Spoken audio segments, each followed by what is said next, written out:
Happy Sabbath. The holiday season for 2022 is upon us, and on behalf of Pastor Ulrich Watson and Pastor Denny Ramambi and all of our departmental directors and pastors in the British Columbia Conference, we want to wish you the very happiest holiday season and God's richest blessing for 2023. You know, as we think of the holiday season, it's very clear from history that Jesus was not born on December 25. But the important thing is that he was born. God so loved this world that he gave, and Jesus came to this world.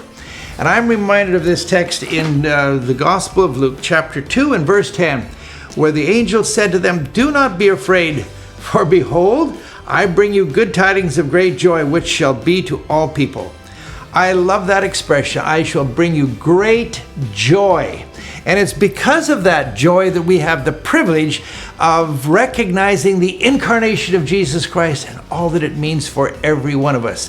So I hope that you will be richly blessed during this time, and that you'll take time to reflect on what it means for Jesus to have come into this world and to our hearts. You know, we recognize that this time of the year is also very difficult for many people. Perhaps you've lost precious loved ones this year.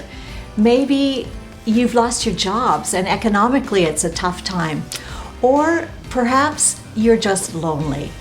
So we just pray that somehow God will come close to you too, and in some way you will experience joy in your hearts, Yes, in your homes, and communities and churches in this holiday season. You know, as we look forward to 2023, we're coming out of this pandemic era, which has been so difficult. But I've got some good news for you, and I want to invite you to be thinking and planning for it in the coming weeks and months. First of all, camp meeting. We haven't had camp meeting for 3 years. Beautiful, beautiful Camp Hope. That place where Adventists from all over the Northwest, particularly here in British Columbia and Yukon, have gathered together and been richly blessed. We have an outstanding lineup of speakers and seminars and music. What else have we got, Candace? Well, great activities for the whole family. Exactly. And so we want to invite you to plan for that. Now, let me give you the dates. It's July 28 to August 5. So please begin planning and preparing for this. That's going to be a great reunion and a wonderful event for us to gather together. We've got a beautiful fellowship location right in the middle of the camp that's just being finished now as we prepare this. You're going to enjoy that, as well as the ABC and all of the other services that are offered. So it's going to be a wonderful time to be together. Then I also want to invite you to be planning for an event that I'm personally going to be conducting called Discover Hope. Our plan is to have a conference-wide satellite. No, it won't be satellite because that's what you're used to, but we're going to deliver this program to you in your church so that you can have an evangelistic program all over British Columbia. And we haven't set the exact dates yet, but we're anticipating about the month of March, month of April. It'll be 1 week in length, starting on a Friday night, going all the way through to the Saturday night. And I'm going to be presenting on Bible prophecy, Discover Hope. In this world, which is filled with so much sadness, the war in the Ukraine, and 40 other locations across the world, we want to focus in on the wonderful message of hope that the Bible presents. Then there's going to be something else that you're going to be excited about. For many, many years across British Columbia, we've talked about building a new conference office building. And I'm glad to report to you, my friends, that we're putting the shovels, the big excavators, into the ground within just literally a day or two from the preparation of this program. So that's a major event that is happening across our conference. I'm so grateful for the work of Pastor Wesley Torres and the team in the previous years that have pulled all this together. And now we're going to have the opportunity of making this addition to the work here in British Columbia.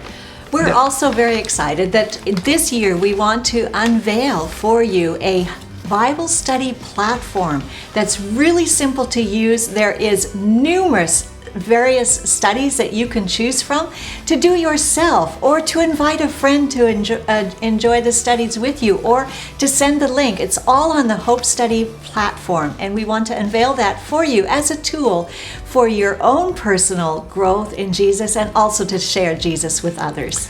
So that's an exciting tool. And of course, we're coming now down to the end of 2022, and this is often a time when people take stock of what's happened this past year. You know, we make kind of an inventory. And as you come down through the end of this year, I want to encourage you as you think of God's richest blessings that maybe you want to remember God's work in a special way and give a special thank offering for the work here in British Columbia. You know, God's work goes ahead as we not only personally become involved, but we need the finances to make things happen. And thank you so much for remembering that in a special way. But far more than finances, much more important is the personal relationship with Jesus. Well now, Candace, we want to say goodbye to this unprecedented period of time of the pandemic. Yes. I'm glad that that's behind us. By God's grace, our world is going to get better. Well, it's been an ugly year, though. Oh, We have to awful. recognize the war in Ukraine and the terrible suffering, not only just in the Ukraine, but in different places around the world. And yes, it's time to say goodbye to this year. And Brad, this is a happy time for us because our 3 sons actually live far from British Columbia. Yeah. And we have 5 grandchildren, a 6th on the way. Yeah, and that's they right. call us and they talk to us often on FaceTime. And all 3 of the boys and their families are coming to join us for this holiday season. We're pretty excited about that. Bopa, you Yeah. better get the Now, toys ready. Did you catch it? They call, as the grandfather, my little grandsons, James and Joseph, they call me Opa Bopa, and then they call you Nana Banana. Banana. So we're excited about the time of getting together and fellowship in that way. But the thing that I want to share most, in Candace, I'd like to invite you to read it, is 2 Corinthians chapter 9 and verse 15. Yes, this is such a phenomenal passage. Thanks be to God for his indescribable gift. Amen. And amen. Jesus is the very best gift, and we present him to you today in your churches, in your homes, and most of all, in your hearts. God bless. We look forward to personally seeing you in this holiday season or at camp meeting or sometime throughout 2023.